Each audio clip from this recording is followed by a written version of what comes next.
Donc bonjour à toutes et à tous, je vais faire la deuxième partie de l'histoire que j'ai invitée moi-même. Plus, donc le petit plus, hein, comme la dernière fois. Mon livre, un petit carnet que j'avais à mon année de CE2, où j'ai écrit des choses sur les phasmes qu'on avait eu dans... je ne sais même plus comment ça s'appelle, mais en plus il y a marqué à l'intérieur, donc attendez, je vais vous le trouver. Voilà. Dans un terrarium. Alors, les phasmes. Les phasmes ont la peau verte pour se cacher dans les branches et les feuilles quand leurs prédateurs arrivent. Ils mangent des feuilles de ronces, de framboisier et de lierre.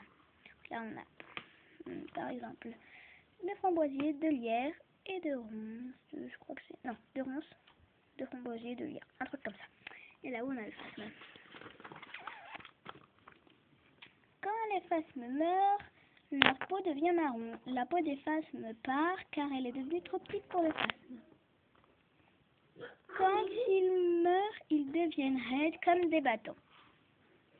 Voilà. Là, c'est lui. Après, il est en train de rire. Et là, il y a sa peau. Super.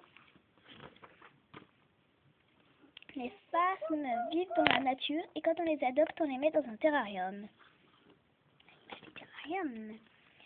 Le phasme est un insecte. Le phasme est constitué de 5 parties. La tête, l'abdomen, les pattes, les antennes et le thorax.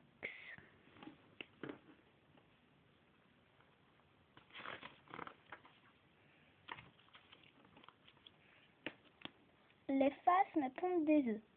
Ils sont tout petits et un peu marron jaune foncé. Les bébés phasmes grandissent petit à petit pour devenir comme leurs parents. Là, on a des œufs. Là, et donc là, on a des phasmes qui sont en train de grandir.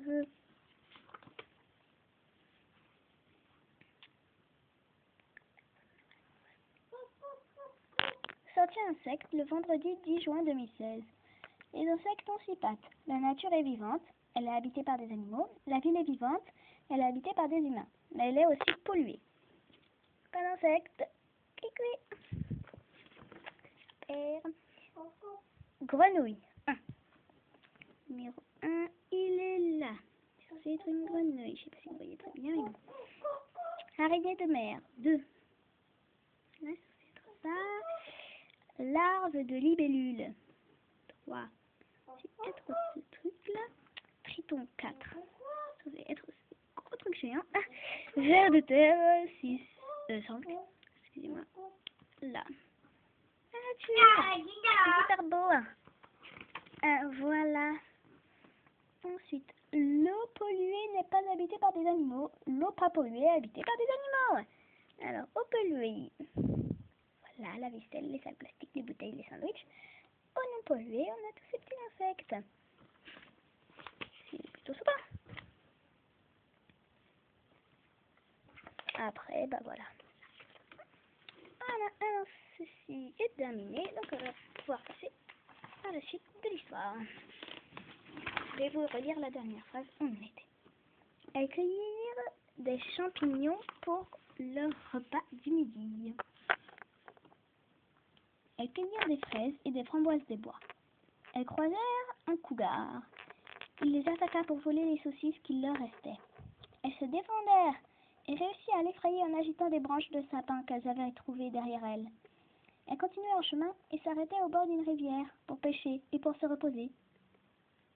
Combattre un cougar, c'est fatigant. Elles fabriquèrent une canne à pêche et elles pêchaient beaucoup de saumon. Attirées par l'odeur, un ours surgit de la forêt et les attaqua pour voler leur saumon. Elles ont été obligées de s'enfuir en laissant les saumons au bord de la rivière. Puis, elles remplirent leur gourde d'eau. Elles trouvèrent un coquillage magique multicolore. Il leur donna de la force et des super pouvoirs. Elles devinrent de super héroïnes. Laetitia mit le coquillage magique multicolore dans la petite poche de sa sacoche. Puis, elles continuèrent leur chemin. Au bout d'un moment, elles étaient épuisées. Mais là, comme par magie, il y avait une pancarte qui disait « Chant de Trollius, nature, à ne pas toucher. Alors, le renard qui gardait le champ de Troilus se mit à hurler et à les poursuivre. Alors, Laetitia prit le coquillage dans sa main. Le coquillage transforma Laetitia d'un déguisement tout mauve. Tess d'un déguisement tout bleu et Assa d'un déguisement tout jaune.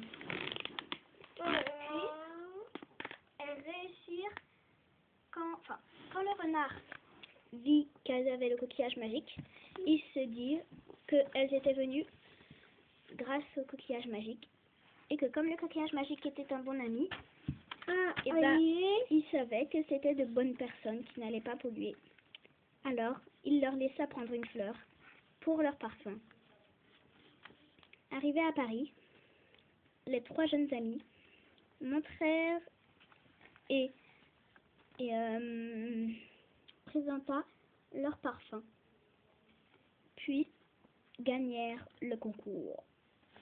Comme vous pouvez le voir, en fait j'étais là, mais la page où il y avait la suite, je ne l'ai pas retrouvée malheureusement.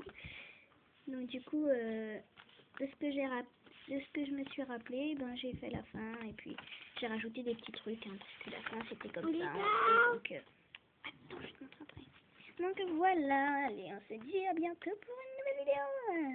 Donc je sais que ça a été très long d'avoir la suite de l'histoire, mais en fait c'est juste que j'avais un petit peu la flemme de la faire et puis j'avais d'autres envies. Et là, comme je voulais faire une vidéo absolument, et ben je me suis dit je vais faire ça. Allez, Voilà, gros bisous à tout le monde.